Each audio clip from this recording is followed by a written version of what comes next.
روزانہ خدا نے آپ کو نماز میں ایک سورہ پڑھنے کا کہا، اگر یہ سورہ نماز سے نکل جائے آپ کی نماز باطل ہے۔ کون سا سورہ ہے؟ سورہ حمد۔ پڑھتے کیا ہے؟ سورہ حمد۔ اکثر لوگ ظاہر تک پہنچ جاتے ہیں، باطن تک کوئی پہنچ نہیں پاتا۔ بسم اللہ الرحمن الرحیم، الحمد للہ رب العالمین، الرحمن الرحیم، مالک یوم الدین، ایاک نعبد و ایاک نستعین۔ اب دعا کرتے ہیں اہدنا الصراط المستقیم، جو اہم ترین دعا ہے کہ اے خدا مجھے صراط مستقیم دکھا، یا بعض شیعہ ترجمہ کرتے ہیں کہ صراط مستقیم پر قائم رکھ۔ پہلے دو شرطیں بتائی ہیں خدا نے۔ پہلی شرط ایاک نعبد، جو آپ کے وزیر اعظم زیادہ پڑھتے ہیں، و ایاک نستعین، اے خدا تیری ہی عبادت کرتا ہوں۔ حصر کی معنی تیری ہی عبادت کرتا ہوں اور کسی کی نہیں کرتا، تجھ ہی سے مدد مانگتا ہوں اور کسی سے مدد نہیں مانگتا۔ یعنی مسبب الاسباب کس کو سمجھتا ہوں؟ تجھے سمجھتا ہوں۔ فرمایا جب یہ دو شرطیں پوری ہوتی ہیں تو پھر دعا جب کرو گے اہدنا الصراط المستقیم، اب صراط مستقیم پر ہدایت میں نہیں۔ جب تک یہ دو شرطیں انسان پوری نہیں کرتا کبھی صراط مستقیم پہ چل نہیں سکتا۔ شیعہ بھی دعا کر رہا ہے اہدنا الصراط المستقیم، اہل سنت بھی دعا کر رہا ہے اہدنا الصراط المستقیم، خوارج بھی نماز پڑھتے تھے کہتے تھے اہدنا الصراط المستقیم، یا حسین کے لشکر کے سپاہی اہدنا الصراط المستقیم، و یزید کے سپاہی اہدنا الصراط المستقیم۔ سوال یہ دعا سب کر رہے ہیں، خدا قبول کس کی کرتا ہے؟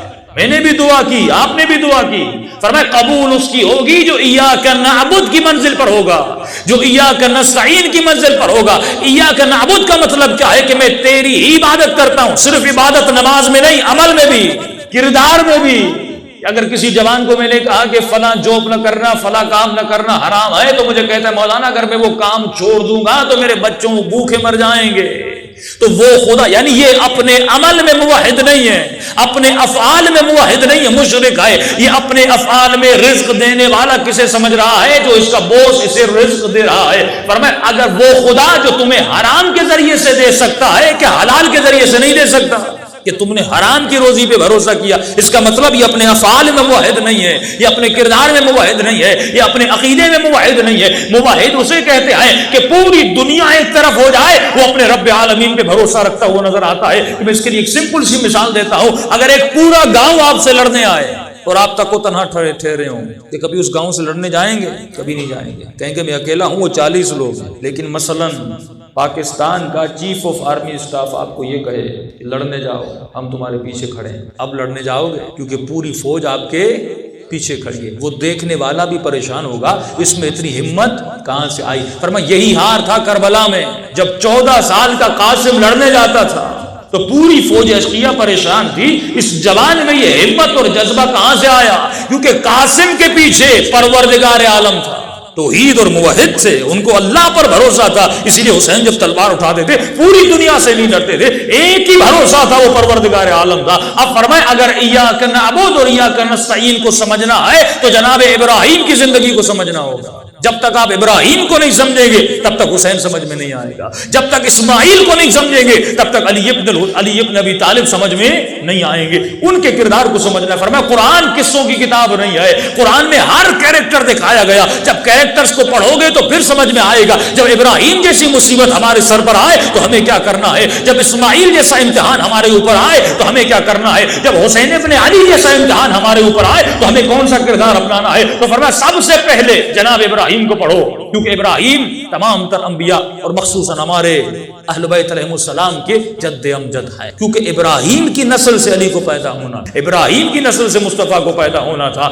اسماعیل کی نسل سے حسین ابن علی کو پیدا ہونا تھا۔ اور جب تک انسان پیوریفیکیشن تک نہیں پہنچتا، یعنی جب تک اپنے بدن کو پاک کر نہیں لیتا، تب تک اس بدن سے کوئی ایسا بچہ پیدا نہیں ہوگا جو کردار علی اکبر میں آ جائے۔ امام خمینی جب پیدا ہوئے ان کی والدہ کا دودھ جو تھا وہ خشک ہو چکا تھا، انہوں نے مختلف خواتین کو بلایا، دودھ دینے والی خواتین تھی، ایک خاتون آئی اس کو رد کر دیا، دوسری خاتون آئی اس کو ریجیکٹ کر دیا، تیسری خاتون آئی اس سے واپس کر دیا۔ فرمایا مجھے ایسی دودھ پلانے والی چاہیے جو دن میں 5 وقت کی نماز پڑھتی ہو، جو نماز تہجد پڑھتی ہو، اگر اس میں عمل نہیں ہوگا اور اس کی چھاتی سے دودھ نکلے میرے بچے میں بھی بے عملی کا کردار چلا جائے گا۔ اور جب ایسی خاتون مل گئی جو 5 وقت کی نماز بھی پڑھتی تھی، نماز تہجد بھی پڑھتی تھی، اب اس نے اس خاتون پہ شرط رکھی، فرمایا خبردار جب بھی میرے بیٹے کو دودھ پلانا تو وضو کی حالت میں ہونا اور بغیر وضو کے کبھی اسے دودھ نہ پلانا۔ جب ایسا کردار خاتون رکھتی ہے تو ایسا بچہ بڑا ہوتا ہے،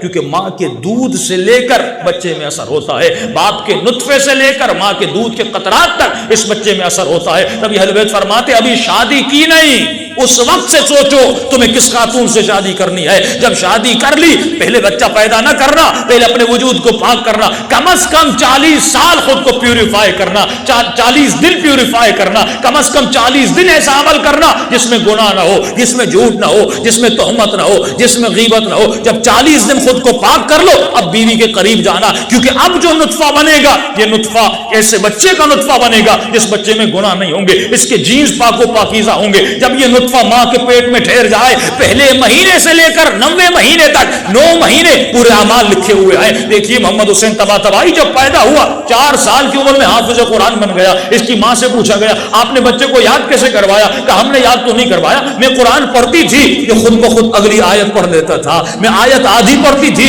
یہ پوری آیت پڑھ لیتا تھا۔ جب پوچھا گیا اس نے آیت کیسے پڑھی؟ کہا جب یہ میرے پیٹ میں تھا میں دن رات قرآن کی تلاوت کرتی تھی، اور سب سے پہلے جو بچے کی چیز بیدار ہو جاتی اس کی سماعت ہے۔ کہ یا میں قرآن پڑھتی تھی میرا بچہ قرآن کو سنتا تھا۔ اب جب پیدا ہوا اس کے حافظے میں قرآن تھا، کیونکہ ماں قرآن کی اکثر تلاوت کرتی رہتی تھی۔ لیکن یہ ماں جس کے آج پیٹ میں بچہ ہے اگر یہ ٹی وی پہ بیٹھی رہے، اگر یہ ڈراموں پہ بیٹھی رہے، اگر یہ میوزک پر بیٹھی رہے، اگر یہ غیبتیں کرتی رہے تو اس بچے سے یہ توقع نہ رکھے یہ بچہ انقلابی بچہ بنے گا۔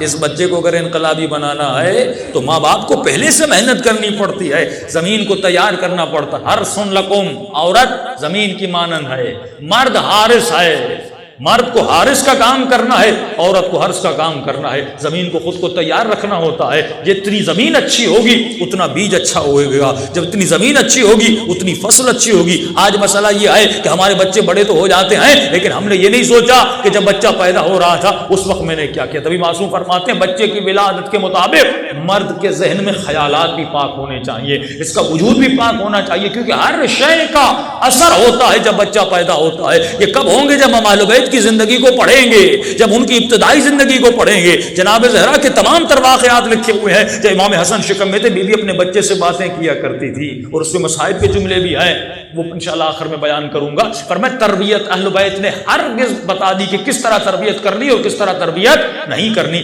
کس شے سے انسان کو خود کو روکنا ہے اور کس شے سے نہیں روکنا۔ یہ کب ہوگا؟ جب آپ اہل بیت کی زندگی کو پڑھیں گے، جب قرآن پڑھیں گے، قرآن کی تفسیر کو پڑھیں گے اور وہاں سے اپنی مشکلات کا حل نکالیں گے۔ اب آئیے جناب ابراہیم کو پڑھتے، فرمایا ابراہیم جوان تھے، 18-17 سال عمر ہے۔ پورا گاؤں جب اپنی عید منانے چلا گیا، جب گاؤں والے لوگ واپس آئے تو جہاں پر بت پڑے ہوئے تھے انہوں نے دیکھا سارے بت ٹوٹے ہوئے ہیں۔ ایک بہت بڑا بت ہے جس کے کاندھے پر کلہاڑی پڑی ہوئی ہے۔ اب انبیاء خدا اور اہل بیت لوگوں کی لاجک اور منطق کو بیدار کرنے آئے۔ مولا فرماتے ہیں جس میں عقل نہیں، جس میں لاجک نہیں، وہ ہمارا شیعہ نہیں ہے۔ جذباتی بندہ ہمیشہ مذہب کو، مکتب کو، خود کو نقصان دیتا ہے۔ یہودی کتنے مارے گئے لیکن کبھی بھی انہوں نے جذبات سے کام نہیں لیا، عقل سے کام۔ آج پوری دنیا پہ حکومت کر رہے ہیں ہم، کیا ہیں؟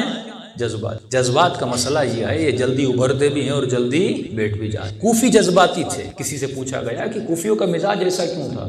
کہ یہ ہوا کے رخ پہ چلتے تھے، اگر حسین آ جاتے یہ سارے حسین کے ساتھ مل جاتے۔ ہوا جہاں کی ہوا چلتی تھی کوفی وہاں جذباتی تھے، کیونکہ جب ابن زیاد وہاں پہنچا اور نقاب لگا کے پہنچا کتنا بڑا استقبال کیا، انہوں نے تو یہ سمجھا حسین ابن علی ہیں۔ جب نقاب ہٹا تو پتہ چلا یہ تو ابن زیاد ہے، تو ہوا ابن زیاد کی چلی، ابن زیاد کے ساتھ مل گئے۔ جب جناب مسلم گئے کتنے لوگ پیچھے تھے جناب مسلم کے؟ بعض میں ہے کہ 6000 لوگ مسلم کے پیچھے نماز تھے، بعد میں 600 لوگ، لیکن فرمایا جب ہوا چلی یہ سارے کہاں چلے گئے؟ دور چلے گئے۔ جذباتی مومن کا ایمان جذباتی ہوتا ہے، کررعا ہوتا ہے، مولا فرماتے ہیں مچھر کی طرح ہوتا ہے، جہاں کی ہوا آئی وہاں کا چلا گیا۔ لیکن مومن کیسا ہوتا ہے؟ فرمایا کجبل الراسخ، مضبوط پہاڑ کی طرح ہوتا ہے، طوفان آئے ہلتا نہیں، زلزلے آئے ہلتا نہیں۔ کیوں؟ کیونکہ اس نے اپنے دین کو لاجک سے مانا ہے، منطق اور عقل سے مانا ہے، جذبات میں آ کر بہا نہیں ہے کہ آج میں کوئی بات کر دوں آپ بہ جائیں۔ اپنے عقل اور منطق کو اس نے مطمئن کیا کہ میں جس راستے پہ چل رہا ہوں یہ راستہ راسخ بھی ہے، یہ راستہ مضبوط بھی ہے۔ جب راسخ راستہ اس نے چن لیا، اب کیونکہ عقل سے چنا ہے، اب گلا کٹ بھی جائے حسین کی طرح اسے پرواہ نہیں ہوتی، کیونکہ اس نے اپنے راستے کو سمجھ کے انتخاب کیا ہے. تو فرمایا جب اہدنا الصراط المستقیم کہتے ہو پہلے راستے کو سمجھو, پہلے ایاک نعبد کو سمجھو, ایاک نستعین کو سمجھو, کیونکہ جب تک تم ان دو جملوں کو نہیں سمجھو گے تب تک اہدنا الصراط المستقیم جو ایک ایسا موٹر وے ہے, جو الہی موٹر وے ہے, جس کی انتہا جنت ہے, کبھی اس پہ تم چڑھ نہیں سکتے. اور جب تک اس پہ نہیں چڑھو گے نہ نماز قبول ہے, نہ عبادت قبول ہے, نہ روزہ قبول ہے, تمام تر عبادات کی کوئی لذت نہیں ملے گی جب تک اس راہ الہی پر جسے صراط مستقیم کہا جاتا